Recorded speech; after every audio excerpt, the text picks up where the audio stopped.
হঠাৎ করে আন্তর্জাতিক উন্নয়ন সহযোগী দেশ ও সংস্থাগুলোর বক্তব্যে সুর বদলের ইঙ্গিত। 6টি আন্তর্জাতিক মানবাধিকার সংস্থা হিউম্যান রাইটস ওয়াচ সহ অন্তর্বর্তী সরকারের কাছে চিঠি পাঠিয়েছে। বিএনপি 2014 ও 2024 সালের এই দুই নির্বাচন বয়কট করেছিল নিজেদের সিদ্ধান্ত নিয়ে।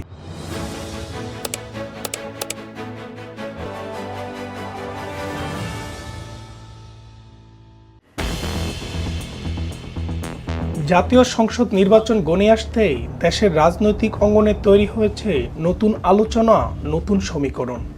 দীর্ঘদিন ধরেই ধারণা করা হচ্ছিল আওয়ামী লীগকে ছাড়াই নির্বাচন এবার বাস্তব চিত্র হতে যাচ্ছে।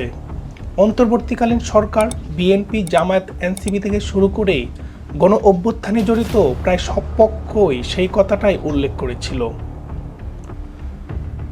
নির্বাচন কমিশন আগেই পরিষ্কার করে দিয়েছিল যে আওয়ামী লীগকে এবার মাঠে নামার সুযোগ দেওয়া হবে না।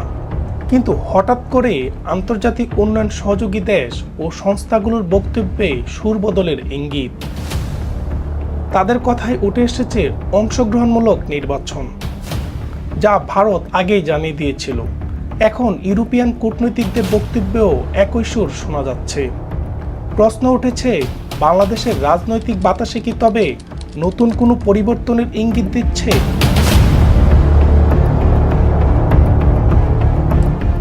একটি অনুষ্ঠানে জার্মান রাষ্ট্রদূত ডক্টর রুদিগার লুটজ স্পষ্ট বলেছেন, তারা বাংলাদেশে অবাধ, সুষ্ঠু, গ্রহণযোগ্য এবং অংশগ্রহণমূলক নির্বাচন দেখতে চান। তার বক্তব্যে ভোটার উপস্থিতি, বিশেষ করে নারী পুরুষ দুপক্ষের অংশগ্রহণ খুব গুরুত্ব দিয়ে উল্লেখ করা হয়েছে। কূটনীতিতে একটি শব্দের পেছনে বড় বার্তা লুকিয়ে থাকে। অংশগ্রহণ শব্দটি ব্যবহারের পেছনে তাই বিশ্লেষকেরা নতুন ব্যাখ্যা খুঁজছেন। রাষ্ট্রদূত যখন বলেন বৃহত্তর দলগুলো যেন অংশ নিতে পারে, তখন দুইভাবে বিশ্লেষণ করা যায়। একদিকে এটি সমতা ও গণতন্ত্রের বার্তা, অন্যদিকে আওয়ামী লীগকে বাদ দিয়ে ভোট হলে ভোটার উপস্থিতি কমে যেতে পারে, যা আন্তর্জাতিক গ্রহণযোগ্যতাকে প্রশ্নবিদ্ধ করতে পারে।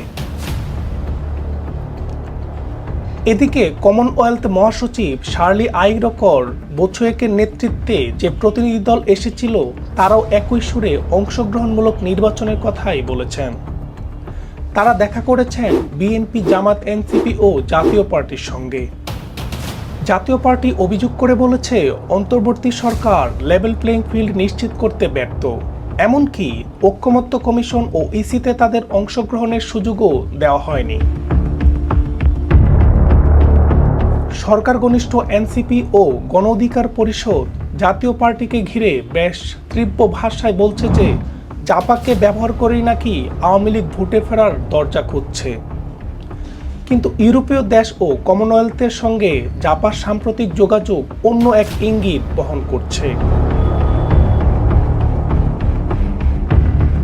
কমনওয়েলথের দলটি ঢাকা ছাড়ার সঙ্গে সঙ্গে আওয়ামী লীগমুখী কিছু প্ল্যাটফর্ম দাবি করতে শুরু করেছে যে আওয়ামী লীগকে বাদ দিয়ে যদি নির্বাচন হয় তা গ্রহণযোগ্য হবে না, এমন ইঙ্গিত নাকি আন্তর্জাতিক মহল দিয়েছে।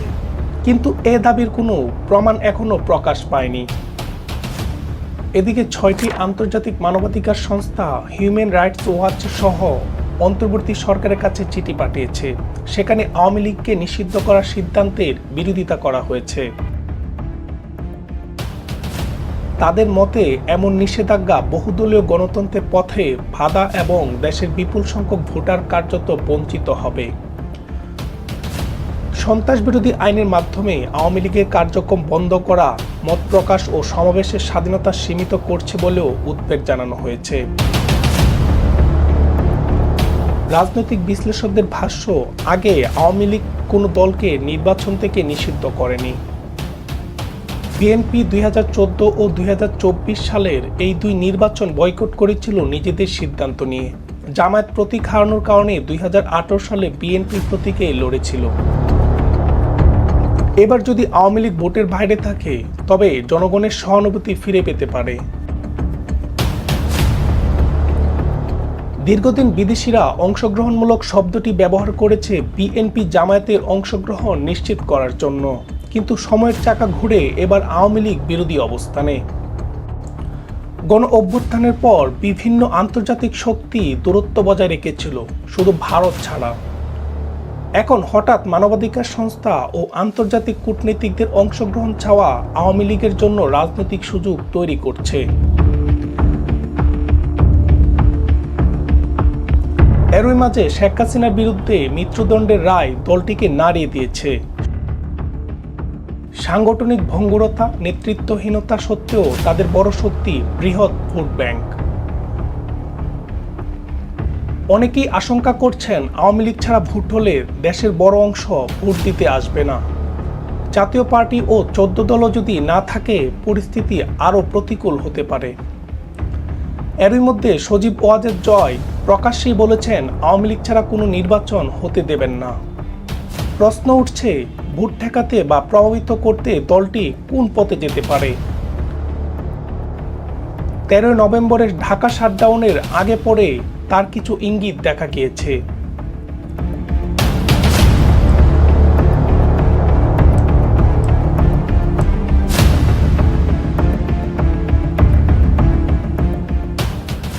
বিগত 8-10 বছরের প্রশ্নবিদ্ধ নির্বাচনের পর বিএনপি যেভাবে ব্যাকফুটে গেছে, একই ভুল যদি এবার তারাই করে তাহলে সেই বোঝা কি এবার বিএনপি, জামায়াত, এনসিবির ঘাড়ে যাবে? আর যারা অংশগ্রহণমূলক নির্বাচন চান তারা কি আকার ইঙ্গিতে একই কথা মনে করিয়ে দিচ্ছেন? এই প্রশ্নগুলো এখন জাতীয় রাজনীতির কেন্দ্রবিন্দুতে।